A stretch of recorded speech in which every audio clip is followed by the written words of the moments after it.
Hello everyone, welcome to Arpita Sharma classes. We are starting the current affairs compilation MCQ lecture series wherein we will compile current affairs from all the important sources like the Hindu and PIB.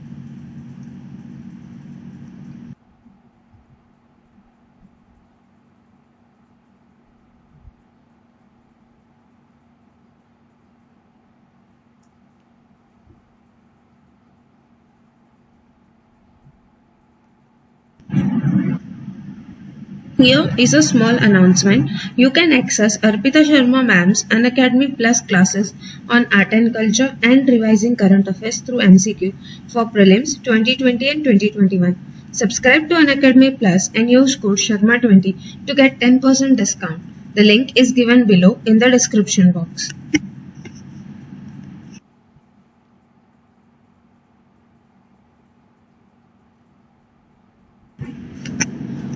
Okay guys, here is the quote of the day.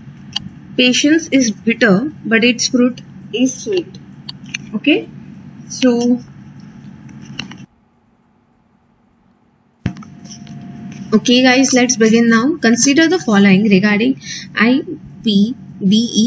It is an intergovernmental body established to strengthen space science policy interface for regulating space research for deduction of space debris by the member country. Second, it is an United Nations body. Which of the above is true? Everyone try to attempt the question.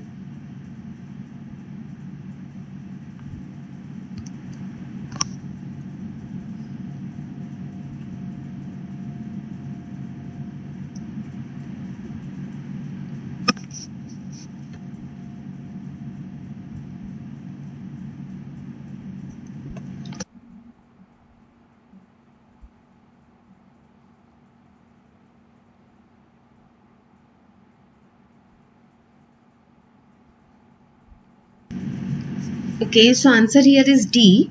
Intergovernmental Science Policy Platform on Biodiversity and Ecosystem, IPBES, is an intergovernmental independent body. Its full form only says it is based on biodiversity and ecosystem service and not space science. So if you know the full form, you can easily eliminate the option 1 and you can easily get that it is an intergovernmental body and not an UN body. Okay, and it was established on 21st of April by 94th governments in Panama City. Although it is not an UN body, but UNEP may provide secretary service if IPBES planetary request them to do so with the authorization of UNEP government. And its objective, the objective of IPBES is to strengthen the science policy for the conservation and sustainable use of biodiversity.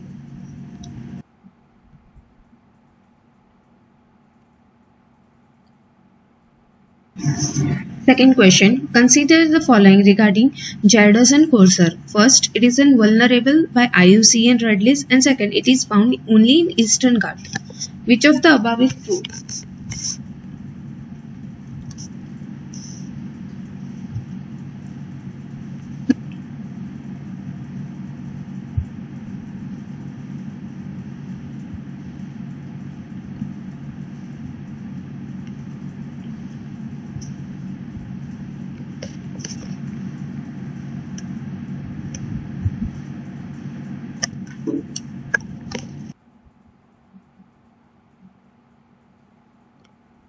Okay, so answer here is B. Gyarados and Corsair is a nocturnal bird belonging to the Parakincole family. The bird was discovered in 1848 but was not seen till 1986, and it is restricted to the eastern ghats of the Andhra Pradesh.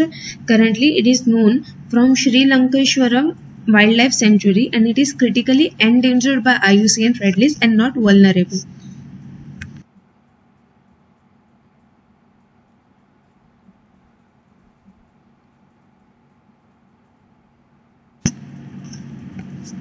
Okay, next question. Where is Narayan Sarovar Wildlife Sanctuary located? It is the static question, guys.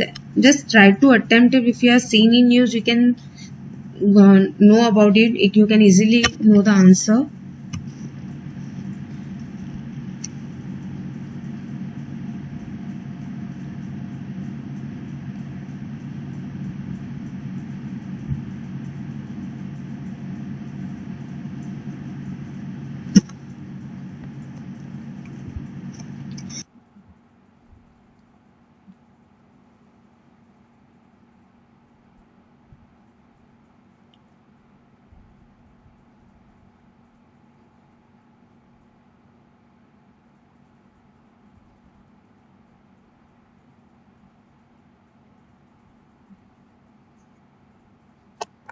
Answer here is D. Narayan Sarovar Sanctuary or Narayan Sarovar Chinkara Sanctuary is located in the Lakhpat Taluka of Kutch district in Gujarat.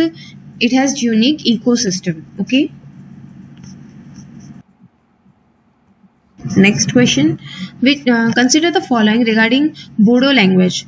First, it is spoken only in Assam. Second, only tribal language included in 8th schedule of the Constitution. This was very much in news recently, so I think you should know the answer of this question.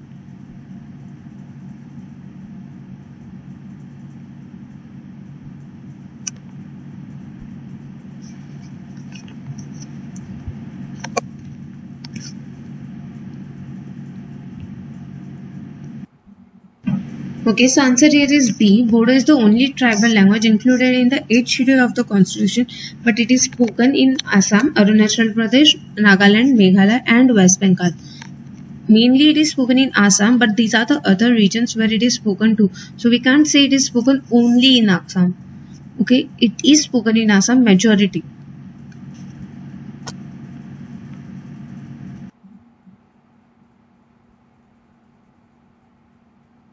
Next question. Consider the following regarding Deposit Insurance and Credit Guarantee Corporation.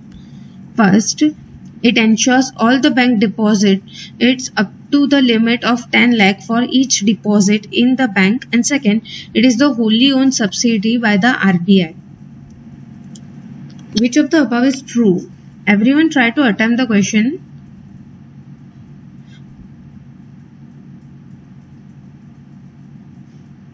Look, it's better if you attempt. It's okay if you give the wrong answer, but at least try to attempt the question.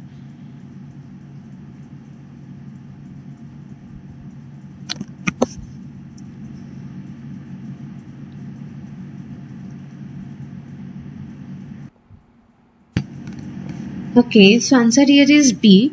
Deposit Insurance and Credit Guarantee Corporation DICGC is a subsidiary of RBI. It gives insurance cover up to 1 lakh.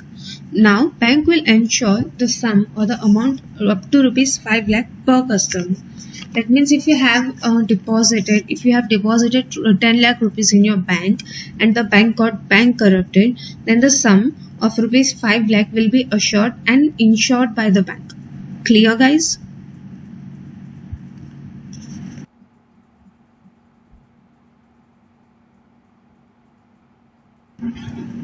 Okay, next question. Spurti scheme is under which ministry?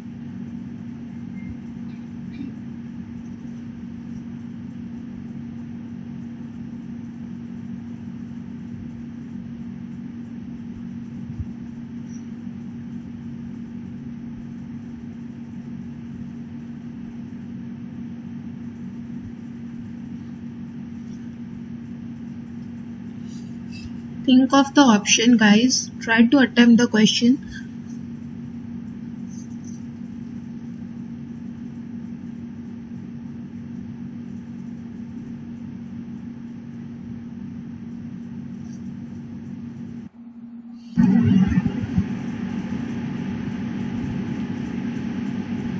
Okay, so answer here is A. Spurti scheme was launched by Ministry of MSME, that is Ministry of Micro, Small and Medium Enterprises. Spurti has a full form of scheme for fund for regeneration of traditional industry. It was launched in 2005. It enhances the production of khadi industry and artisan. The scheme of product development, design intervention and packaging and the scheme for Rural Industry Service Center were also implemented under Spurti scheme. The scheme was launched to promote cluster development.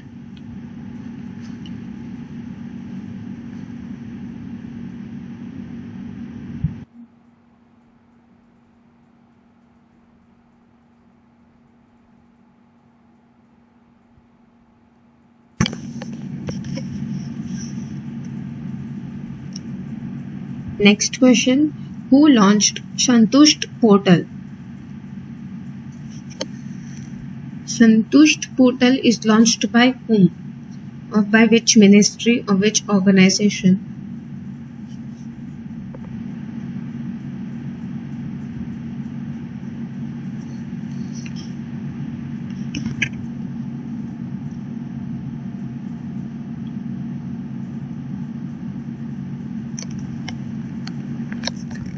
These kind of a question are very static, guys. Either you know it or you don't know it.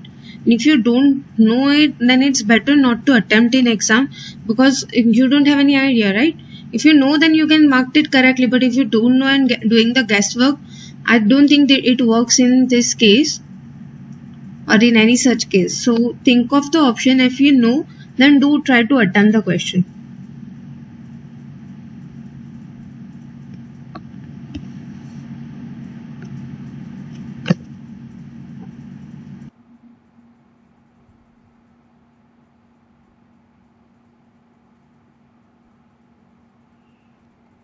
Okay, so answer here is C. Santusht portal was launched by Ministry of Labour and Employment in the start of this year, that is January 2020. The portal addresses delivery of public service, their transparency, accountability, schemes and policy at grassroots level. What happens is, guys, when the policy makers create or frame any policy, it is important that the policy is executed with the same intention and with the same prospect as it was created, right? So this portal helps to create accountability and transparency to address the policy for which for the class of people or for the group of people for which it is created. Clear, guys?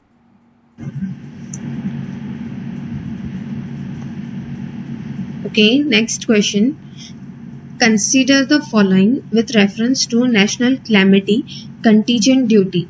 First, it was introduced under Finance Act 2001. Second, it was imposed on cigarettes, pan masala, bidis, other tobacco products and a cellular phone. Which of the above is correct, guys?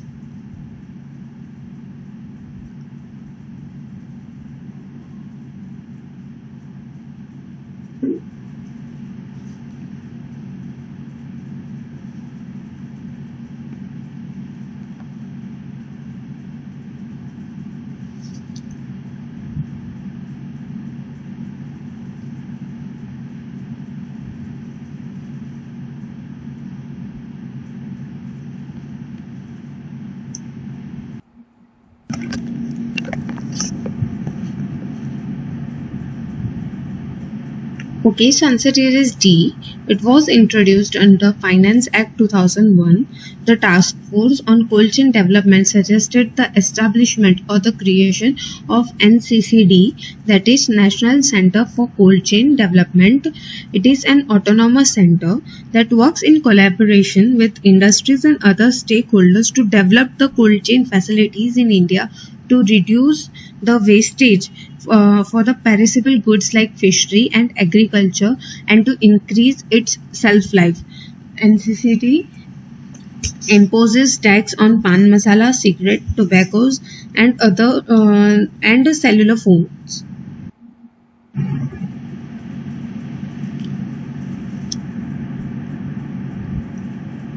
Consider the following with reference to Uj River. First, it is originated from Pira Panjal range, and second, it is a tributary of Satluj River. Which of the above is true?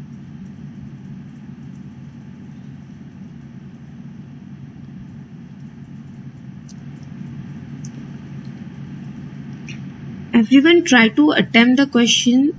Try to attempt as much as question you can. because it's better if you try it here rather than going or selecting wrong option in the exam.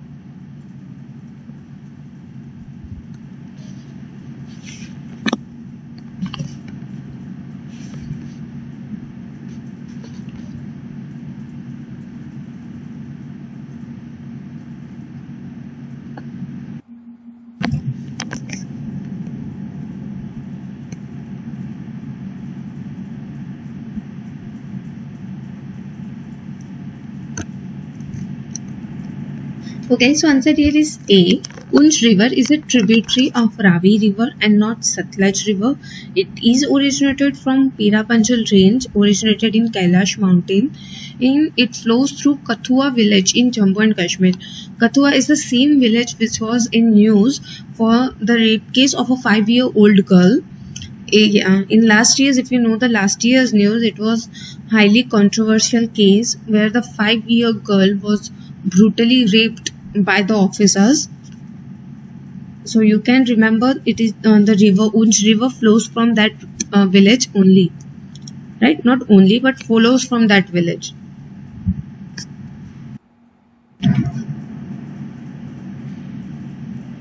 Next question. Consider the following regarding polar vortex. This is the last question for the day, guys. They rotate clockwise in northern hemisphere. They are strongest during summer and weakest during winter. Which of the above is true?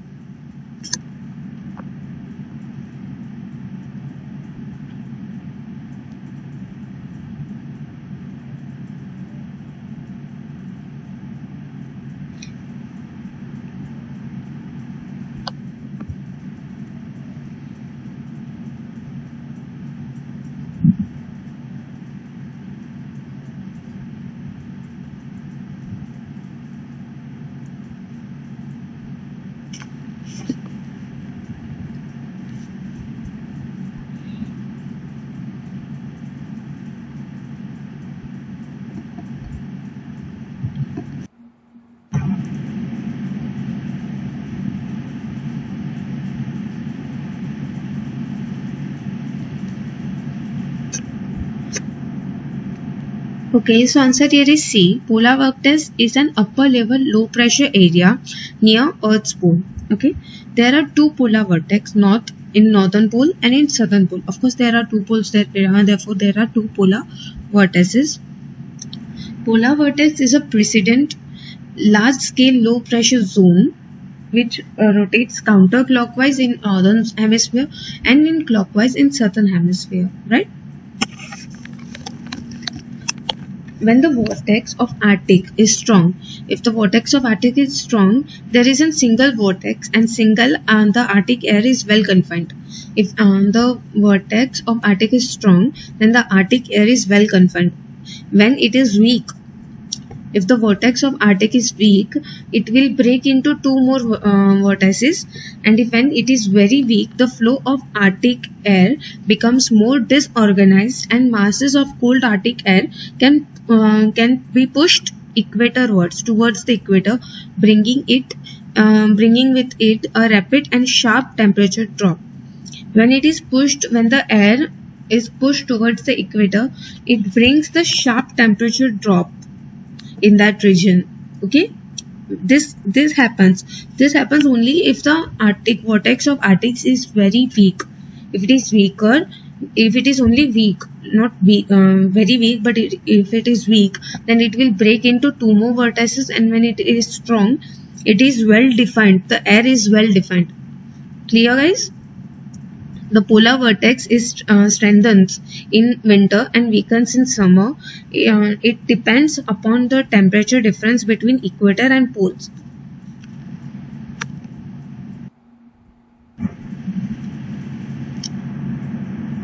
Okay, guys, these are the two courses taken by Arpita Sharma ma'am on Unacademy Plus. First is Art and Culture Crash Course, and second is Revising MCQ Current Affairs through MCQ for UPSC CSE 2020 and 2021.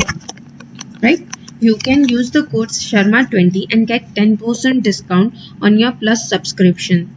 Okay, the link of this will be given below in the description box. Also, you can find the link of the Telegram channel where the PDF of this lecture will be posted. I hope you like this video. Please mention your marks obtained in the comment section below. Thank you everyone. I hope you like the video. Thank you.